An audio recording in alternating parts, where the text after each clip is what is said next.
अस्सलाम वालेकुम students, English learning के साथ और preface to the lyrical ballads के सेकंड पार्ट के साथ प्रोफेसर आमिर अफजल आपके सामने। लास्ट टाइम हमने preface to the lyrical ballads by William Wordsworth, ये हमने इसका पहला हिस्सा इसकी टेक्स्ट में जो उसके स्टार्ट के कुछ पॉइंट्स थे वो हमने डिस्कस किए थे। आज हम इसके फर्दर कुछ पॉइंट्स जो हैं टेक्स्ट के वो डिस्कस करते हैं। लास्ट टाइम हमने जो आखिरी पॉइंट पढ़ा था वो ये था कि Wordsworth was in favour of a language which should be taken from a common man's life. The poetry should be based on the themes taken from common life, rustic life, rural life, as it was the slogan of the age that they were going back to. It was a return to nature, return to rural life. Instead of focusing on reason, the more emphasis was given to imagination, beauty, such concepts, emotions, feelings instead of reason. तो हम आगे बढ़ते हैं next point की तरफ। According to William Wordsworth, poetry, good poetry should have a purpose. Difference between good poetry and bad poetry. Good poetry, which must be based on the life of man, which should in fact reflect some aspects of human life. इंसानी ज़िंदगी के चंद aspects हों, इंसानी ज़िंदगी की ही reflection हो, इंसानी ज़िंदगी के लिए ही हो, आम आदमी की ज़िंदगी हो, आम आदमी के लिए ही हो, उसमें लैंग्वेज भी आम आदमी की हो, और उसमें जो एक अगर डाइडेक्टिक एलिमेंट है तो वो भी आम आदमी के लिए हो। तो a common man was under discussion. He is totally against triviality and meanness both in themes as well as language. ना वो ट्रिवियलिटी और मीननेस दोनों को पसंद नहीं करते। That was there in 18th century literature.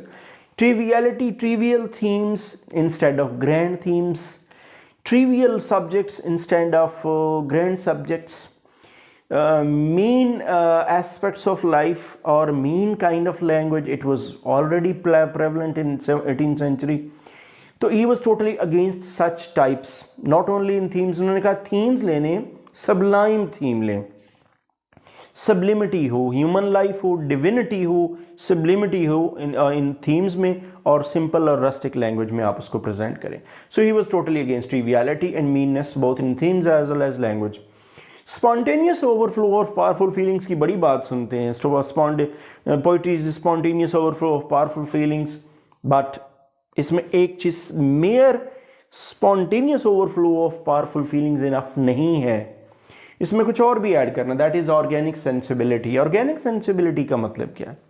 One must be adept इन और expert in having long and deep thoughts. आपकी फीलिंग्स आपको लॉन्ग डेप्थ वाली इमोशंस तक लेके जाएं। आप सिर्फ एक सरफेस लेवल का आइडिया ना लें, आप उसको डीप थॉट तक लेके जाएं, डीपली सोचें, रिकलेक्टेड इन ट्रैंक्विलिटी। आपकी थॉट्स, आपकी ऑब्जर्वेशन बेस्ड थॉट्स, आम थॉट्स नहीं होनी चाहिए, वेल थॉट प्लान्स होने चाहिए on which you are going to write. तो organic sensibility, spontaneity of emotion plus the depth of emotions, ये दोनों मिलेंगी तो तब पोइट्री बनेगी।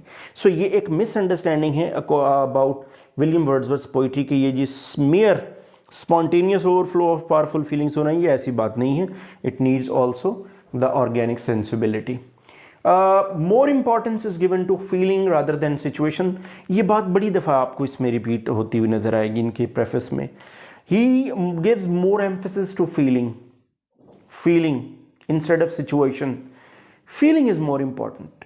Feeling leads to the creation of something, situation is mere a fact. So feeling जो है वो आपको इमेजिनेशन को शार्पन करती है, आपकी ऑब्जर्वेशन को शार्पन करती है, और आपकी ऑब्जर्वेशन को फीलिंग जो है वो कंबाइन करती है in order to create something new. तो इसलिए इनके बकौल feeling is more important than situation. Simple incidents stimulate excitement, no need for cheap sensationalism. You need not go for sensationalising things. आपको चीज़ें सेंसेशनलाइज नहीं करनी, सेंसेशन ज़रूरी है, सेंसेशनलाइजेशन ज़रूरी नहीं है।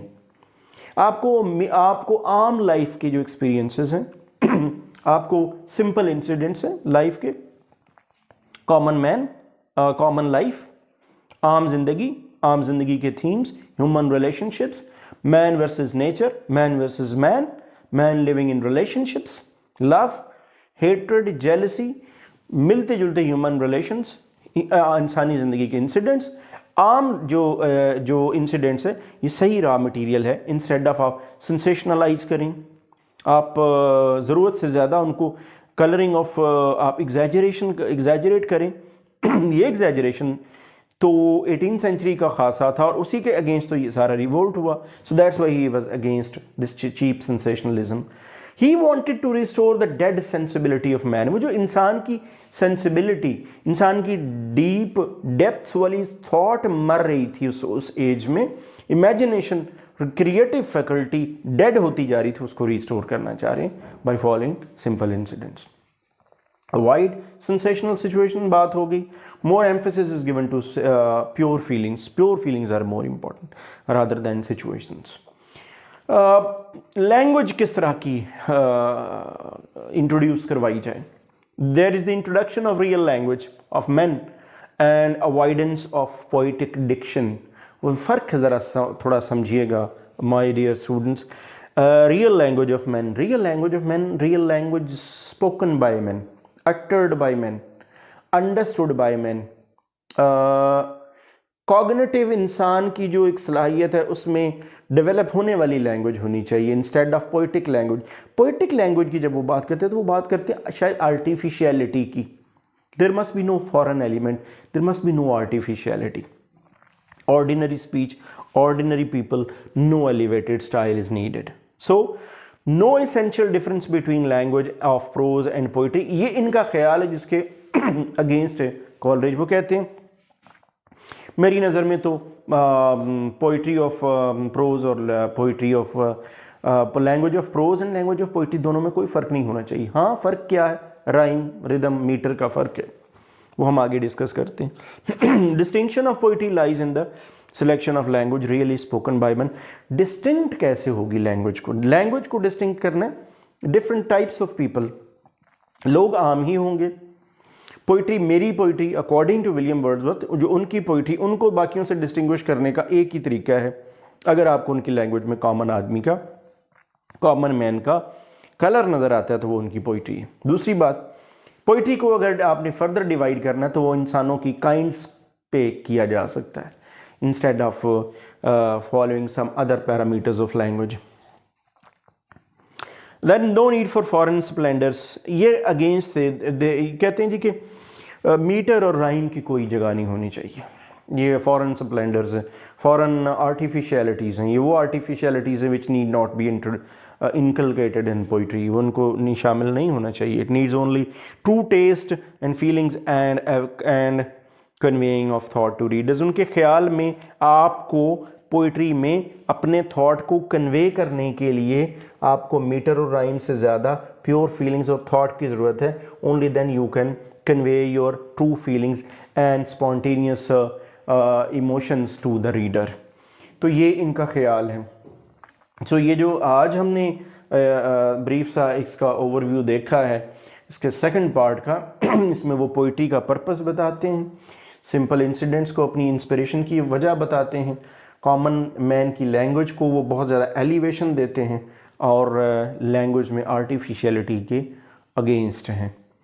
इस पार्ट में सिर्फ ये हमने चंद एक पॉइंट्स डिस्कस किए हैं।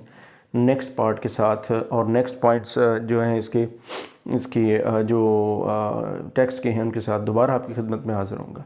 Thanks for watching.